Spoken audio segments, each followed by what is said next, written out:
Jadi menarik kalau teman-teman mencermati berbagai konsep tentang manusia, fitrahnya atau kodratnya atau sunnatullahnya manusia. Di antara banyak konsep tentang manusia itu, kalau di filsafat dikenal istilah homo faber. Homo faber itu artinya makhluk yang bekerja. Manusia itu adalah sosok yang bekerja.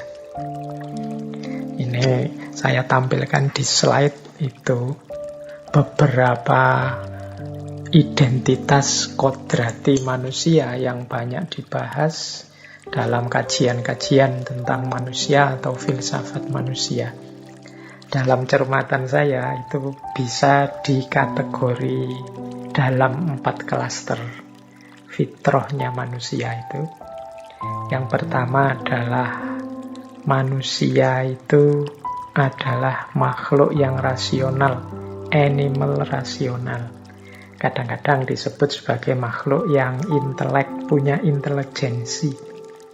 Tidak persis sama dengan makhluk-makhluk yang lain. Ini anugerah luar biasa dari Allah pada manusia. Itu identitas pertama ini, makhluk yang intelek.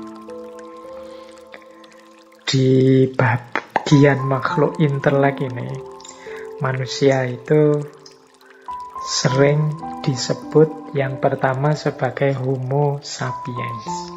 Istilah homo ini teman-teman semoga tidak salah arti ya. Homo ini dari bahasa Latin yang artinya sebenarnya manusia.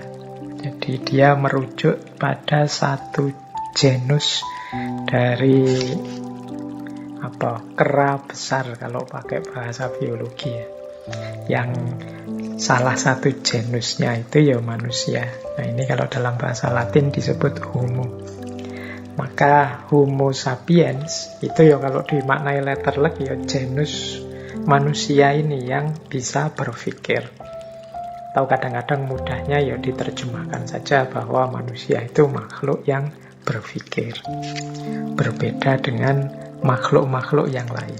Nah ini salah satu fitrah atau kodratnya manusia, bahwa dia adalah makhluk yang berpikir. Kadang-kadang diterjemahkan pakai animal rasional. Jadi tidak hanya makhluk, tapi dia ini binatang yang berpikir.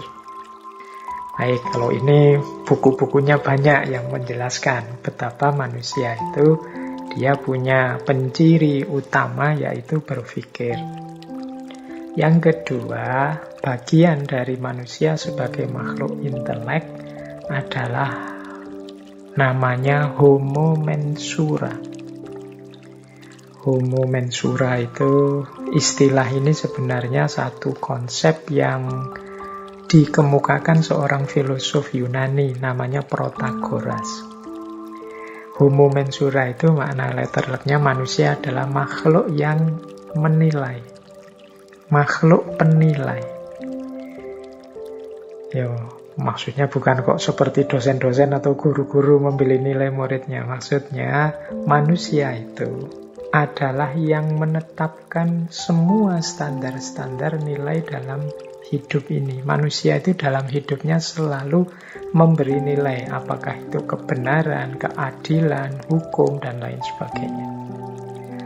Sumber nilai mungkin bisa dari mana-mana, tapi yang memutuskan dan menetapkan nilai itu ya manusia. Jadi kita ini kan selalu kalau melihat apa-apa itu tidak pernah berhenti menilai. Ini namanya homo mensura. Oh, itu baik. Kalau ini tidak masuk akal. Oh, kalau yang itu ya masuk akal sih, tapi tidak pantas begitu itu. Itu namanya menilai. Kita tiap hari kan dalam hidup ini serba menilai. Tidak pernah atau jarang berhenti hanya pada data dari panca indera. Kita seringkali menilai. Makan pun ya kita nilai, ini enak, ini tidak enak.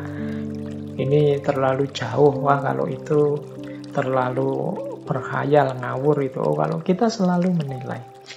Itulah hakikat manusia sebagai makhluk intelek yang kedua. Yang ketiga ada istilah Homo rassentis. Homo rassentis ini manusia sebagai makhluk yang merasa, punya perasaan. Jadi di antara khasnya manusia itu dia punya kepekaan rasa. Nah, ini namanya Homo rassentis. Ya nanti mungkin lain waktu kita jelaskan detail ya aspek homo ini, penciri kodrat manusia. Ini belum sempat kita jelaskan dulu di ngaji filsafat waktu kita membahas tentang fitrah. Karena waktu kita membahas tentang fitrah lebih fokus pada perspektif agama, perspektif Islam.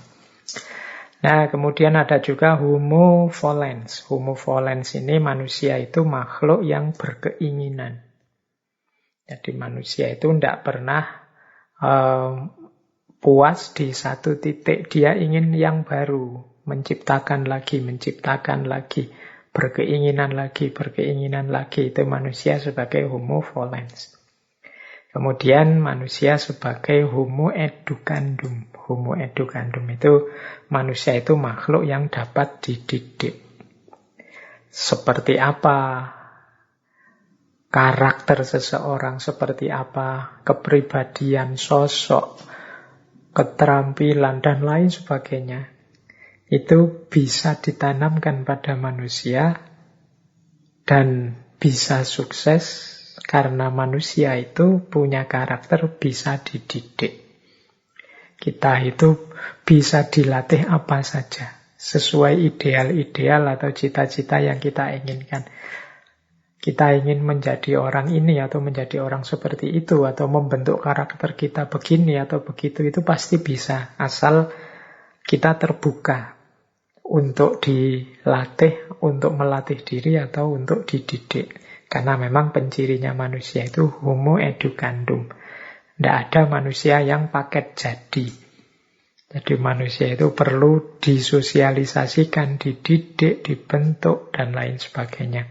Nah, ini bagian dari manusia yang sebagai makhluk yang berpikir. Ada pula terkenal sekali manusia sebagai makhluk sosial. Kalau ini teman-teman sering dengar ya. Bagian dari manusia sebagai makhluk sosial itu ya ada Homo socius, ada Homo economicus, ada Homo conquered. Homo socius itu manusia itu sebagai makhluk yang membutuhkan yang lain. Perlu bergaul, berinteraksi dengan yang lain. Disadari atau tidak disadari. Yang kedua, Homo economicus. Homo economicus itu manusia sebagai makhluk yang senantiasa ingin memenuhi kebutuhannya. Jadi manusia itu makhluk yang berkebutuhan. Baik kebutuhan yang sifatnya asali maupun kebutuhan yang memang diciptakan sendiri sesuai keinginan-keinginan tadi. Sesuai Homo volens tadi. Ingin ini, ingin itu bisa bertambah terus kalau manusia. Kalau hewan kan insting saja. Makan sudah kenyang ya sudah. Kalau manusia tidak cukup hanya itu. Dia bisa menetapkan sendiri, oh saya butuh ini, butuh itu. Karena manusia Homo economicus. Kemudian Homo conquered. Manusia itu makhluk yang mampu beradaptasi. Jadi kalau teman-teman mencermati ya betapa beragamnya hidup ini. Misalnya ada yang sangat kaya, ada yang sangat miskin. Ada yang begitu gembira hidupnya, ada yang mendapat ujian sangat berat. Dulu kita sempat dijajah 350 tahun katanya oleh Belanda.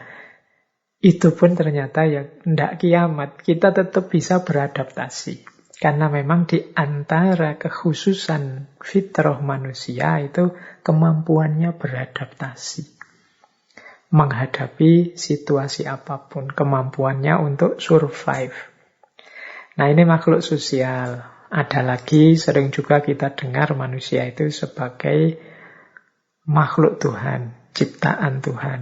Nah ini kalau di filsafat ada dua homo. Yang pertama homo viator dan yang kedua homo religius. Homo viator itu manusia itu makhluk yang senantiasa mencari jati diri. Siapa aku? Hakikat hidupku ini apa? Makna kehadiranku di muka bumi ini apa? Seperti sering kita lakukan di ngaji filsafat termasuk bulan ini. Itu hakikatnya ya dorongan fitrah kita sebagai manusia yang berciri homo viator. Makhluk yang mencari jati diri. Pergumulan filosofis sejak zaman Yunani sampai zaman posmo kontemporer hari ini kan mudahnya adalah kisah manusia yang berusaha memahami diri, mencari jati dirinya. Nah itu menunjukkan bagaimana manusia itu homo viator.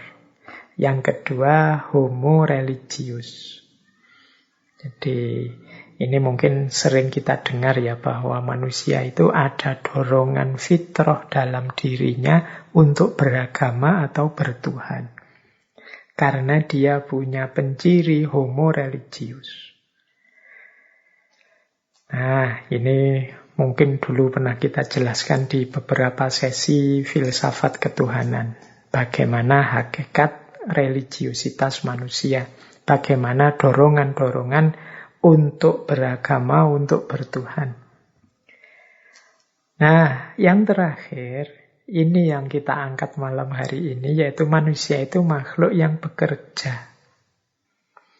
Dan ini termaktub dalam 3 pencirinya, yaitu homo mechanicus, homo faber, yang tadi saya singgung sebentar, malam hari ini akan banyak kita ulas homo faber ini, dan yang ketiga homo ludens. Jadi manusia adalah makhluk yang bermain. Jadi manusia itu makhluk yang beraktivitas, yang cirinya apa? Homo mechanicus. Geraknya manusia itu teratur, ada polanya. Sehingga bisa diprediksi, tidak acak. Itu namanya homo mechanicus. Teman-teman boleh memahami ritme mekanika hidupnya masing-masing. Kadang-kadang kita menyebutnya ya apa-apa itu tindakan manusia itu ada algoritmanya. Kalau pakai bahasa hari ini ya. Itu sebagian dari homo mechanicus.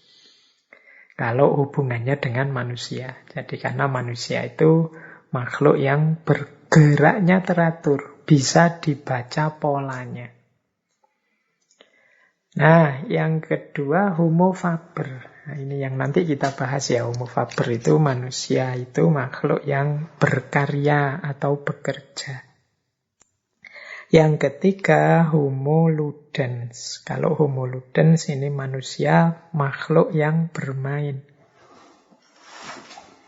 Ini teman-teman boleh mengulang lagi membuka ngaji filsafat ketika kita menjelaskan tentang permainan. Nah, itu tema homo ludens. Jadi kalau mau dirinci yang sudah kita bahas itu kelihatannya homo ludens, homo faber.